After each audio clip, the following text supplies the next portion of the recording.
علم الانسان کی شہادت۔ یہ حقیقت موجودہ زمانے میں انسانیات یعنی اینتھروپولوجی کے ذریعے علمی طور پر ثابت ہو گئی ہے۔ موجودہ زمانے میں علم الانسان کے ماہرین نے انسانی معاشرے کا گہرائی کے ساتھ جائزہ لیا ہے۔ تاریخ کے ابتدائی دور سے لے کر اب تک کے انسانی معاشروں کا مطالعہ کرنے کے بعد جو حقیقتیں سامنے آئی ہیں، ان میں سے ایک اہم ترین حقیقت یہ ہے کہ ہر قسم کے اتار چڑھاؤ کے باوجود انسان ہمیشہ خدا کا پرستار رہا ہے۔ خدا اور مذہب کا جذبہ انسان کی فطرت میں اس طرح پیوست ہے کہ وہ کسی حال میں اس سے جدا نہیں ہوتا۔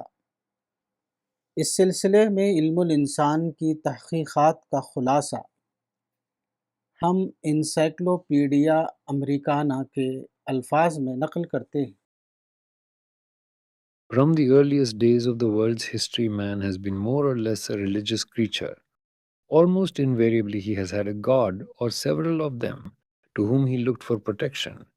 At times, these gods have been crude fetishes of whittled wood or roughly hewn stone. At times, they have assumed the form of animals or reptiles, or have appeared as cruel monsters eager for the lifeblood of those who reverence them.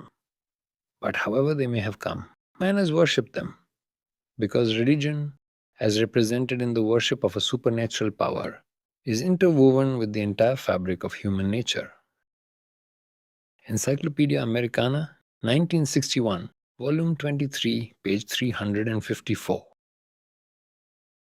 دنیا کی تاریخ کے بالکل ابتدائی دنوں سے انسان کم و بیش ایک مذہبی مخلوق رہا ہے۔ تقریباً ہر زمانے میں وہ ایک خدا رکھتا تھا یا کئی خدا، جس کی طرف وہ بچاؤ کے لیے دیکھ سکے۔ کبھی یہ خدا لکڑی کے بنے ہوئے ہوتے تھے، کبھی پتھر کے، کبھی جانوروں اور سانپوں کو خدا سمجھ لیا گیا وغیرہ، مگر ہر حال میں وہ تھے اور انسان ضروری سمجھتا تھا کہ وہ ان کی پوجا کرے، کیونکہ مذہب ایک مافوق طاقت کی پرستش کی صورت میں انسان کی فطرت کے پورے ڈھانچے میں گندھا ہوا ہے۔ یہ ایک حقیقت ہے کہ خدا کا شعور انسان کی فطرت میں تخلیقی طور پر پیوست ہے، تاہم یہ شعور مجمل انداز میں ہے۔ اس لیے انسان ایسا کرتا ہے کہ جب وہ حقیقی خدا کو نہیں پاتا تو مصنوعی طور پر وہ خود ساختہ خداؤں کی پرستش کرنے لگتا ہے۔ فطرت کے زور پر اس کے اندر پرستش کا جذبہ ابھرتا ہے۔ اگر اس کے سامنے پیغمبر کی رہنمائی ہو تو اس کا یہ جذبہ خدائے وحدہ لا شریک کی صورت میں اس کا جواب پالے گا، اور اگر پیغمبر کی رہنمائی اس کے سامنے نہ ہو تو وہ اپنے جذبے کی مصنوعی تسکین کے لیے غیر خداؤں کو خدا فرض کر کے ان کو پوجنے لگے گا۔ انسان کا مقصود اصلی صرف ایک ہے، اور وہ وہی ہے جو اس کا خالق و مالک ہے۔ یہ مقصود اس کی فطرت میں گہرائی کے ساتھ شامل ہے۔ انسان یکسو ہو کر اپنی فطرت پر کان لگائے تو وہ خود اپنے اندر خدا کو پا لے گا۔ وہ اس کو اپنے دل کی دھڑکنوں میں محسوس کرے گا۔ یہ فطرت گویا انسان کا لاشعور ہے۔ پیغمبر اسی لاشعور کو شعور کا درجہ عطا کرتا ہے۔ تاہم انسان جیسی ایک مخلوق کے لیے صرف یہ غیبی معرفت کافی نہیں۔ انسان چاہتا ہے کہ وہ خدا کو محسوس طور پر بھی پائے، وہ خدا کا محسوس ادراک کر سکے۔ مگر یہاں یہ رکاوٹ ہے کہ خدا کا محسوس ادراک حقیقی معنوں میں آخرت سے پہلے ممکن نہیں۔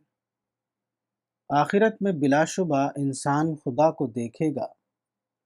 قرآن میں بتایا گیا ہے کہ آخرت کے دن کچھ چہرے تر و تازہ ہوں گے، وہ اپنے رب کو دیکھ رہے ہوں گے۔ القیامہ۔ حدیث سے بھی یہ بات تواتر کی حد تک ثابت ہے۔ صحیح بخاری کی ایک روایت میں یہ الفاظ آئے ہیں کہ تم عنقریب اپنے رب کو کھلے طور پر دیکھو گے۔ انکم سترون ربکم عیانا۔ وفی الصحیحین عن جابر قال نظر رسول اللہ صلی اللہ علیہ وسلم الی القمر لیلۃ البدر فقال انکم ترون ربکم کما ترون ھذا القمر۔ بخاری و مسلم میں حضرت جریر سے روایت ہے کہ رسول اللہ صلی اللہ علیہ وسلم نے بدر کی رات میں چاند کی طرف دیکھا، پھر فرمایا کہ تم آخرت میں اپنے رب کو اسی طرح دیکھو گے جس طرح تم اس چاند کو دیکھ رہے ہو۔